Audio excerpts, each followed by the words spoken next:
สุดเลยบางคนเด็กจะซ้ำแบบเราทำตัวญี่ปุ่นก็เลยใช้ได้มีประเภทอัมพลีกีตาร์มาลูอิสโมเดล V LGA 15បាទនេះថាមកទឹកកន្លះបងប្អូនបាទហើយnó sạchគឺnó sạchខ្លាំងមែនតើសម្រាប់ហ្គីតាអាំភ្លីនេះគឺគុណភាពវាមាននិយាយថានៅ99%បងប្អូនទាំងជួរទាំងអីបងប្អូនអាចជិះមកក្នុងហើយនៅដំណើរការធម្មតានេះខ្ញុំកំពុងតែចាក់ input ចូលចាក់ជាមួយនឹងដាក់ Bluetooth មួយមកចាក់អាំភ្លីចាក់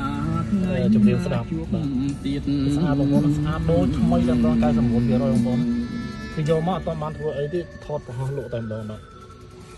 ហើយដល់ខ្ញុំថា99%បងប្អូនថ្មីខ្លាំងមែនទែនសំបីតែ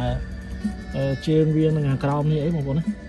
គឺអត់មានមានសឹកកន្លែងណាបន្តិចទេបាទnóស្អាតទាំងអស់បងប្អូនមើលសភាពបាទ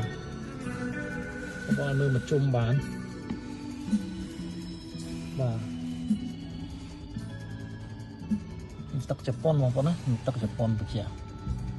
បាទនេះបងប្អូន model LGA 15បាទ